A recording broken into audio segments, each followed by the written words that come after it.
Tony Rolando, and this is Make Noise. We're based out of Asheville, North Carolina, and we design and build modular synthesizers. When I was living in New York City, I had a lot of time on my hands, and I just started reading every book that I could find about analog electronics. And thankfully, the Brooklyn Public Library had a department of books that could not be checked out. They could only be read at the library, so they were not lost, misplaced, or stolen. And also, the Brooklyn Public Library was air-conditioned.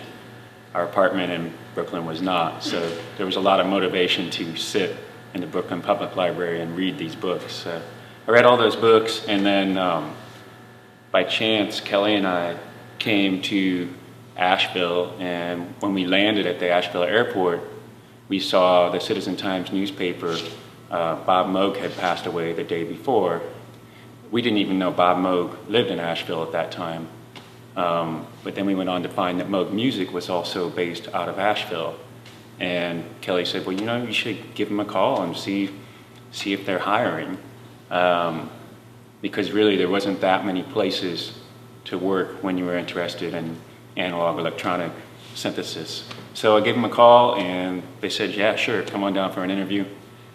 Got on another plane a few months later, came down for an interview, got the job, and worked for them for about 3 years, and then decided I wanted to set off to try designing my own modular synthesizer, which was something they didn't do modules there at that time, so and it was something I really wanted to do, so I decided to take the chance and go off on my own to do that. Well, I think one thing I'm really interested in doing is preserving some of the classic techniques in synthesis that were done by pioneers such as Don Buchla and Serge.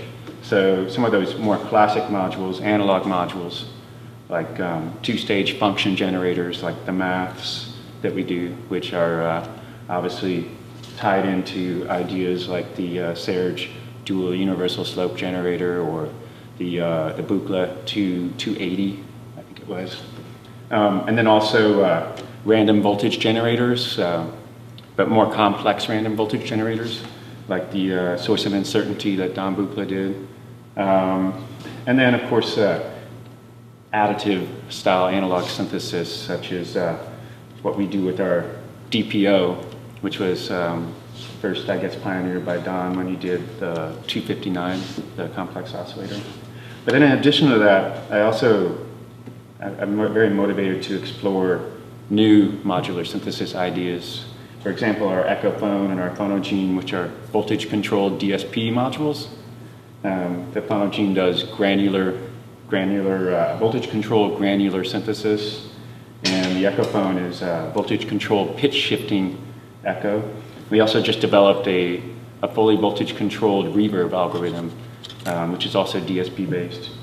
We have this sequencer here, the Rene, which is, that I know of, the only Cartesian-based analog step sequencer. It's actually digitally controlled, but it generates analog voltages. Another strange idea is like the teleplexer here. So we like to have sort of one foot in the future, one foot in the past, preserve what was really good about the modular synthesizers that were made in the late 60s and 70s, but then also look forward and do some new things like the voltage-controlled DSP. I'm Kelly Cowbell, and I've been with Make Noise for about 2.5, 3 years, and I currently run the business and work with the team to put out some amazing modular synthesizers. Tony and I have been partners for about 16 years, and I actually left doing social justice work, and started out when it was still in a spare bedroom of the house.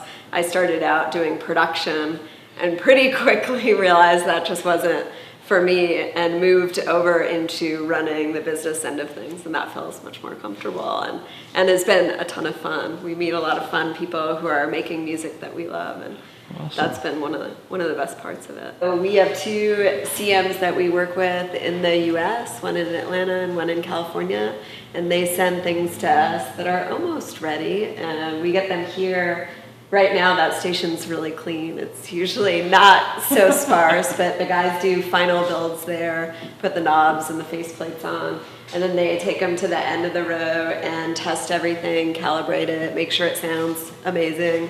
If it doesn't sound amazing, it goes to the middle section and they rework it until it does. And then it comes over here and they pack it up into individual boxes and goes down into stock. And then I pack it up and send it out to our dealers. And Tony and Matthew work over there to do the design of all the modules. And then that's my desk where I run the company and do a lot of them now. We also have a dog. Yeah. I guess if you went to the source of it, it would be a library record sale when I was really young. I did pick up completely by chance. I bought it based on the cover, Morton Subotnick's Silver Apples of the Moon. I probably paid $1 for it. It's an original printing of it. You know, it's pretty beat up because it was a library record. I don't think it had been played much, but I think it had been mistreated in the system, perhaps. You know, maybe bumped around quite a bit. So yeah, I picked that up, and as well as some other music concrete records. At the time, you know, I was pretty young, so and the internet wasn't really a thing. It wasn't available at that time. I mean, I'm sure it existed somewhere, but not to the common person. So it took a long time before I found out how those records were made. You know, there was some pictures on the back of the Morton Subotnick record, but I couldn't really find any literature about it. I did find a book on music concrete when I was at a library in Southern Illinois, and I read that. But it still left a lot of questions unanswered. And so it wasn't really until the internet came around that you could start searching for that stuff and learn about, you know, who was Barry Schrader and who was Morton Subotnick and what were the records they made. And then even more so, you could start finding those records a little easier. It wasn't just that chance that you happened to go to some library record sale where they just happened to have somebody who worked there who thought it would be a good idea to bring in this strange piece of electronic music.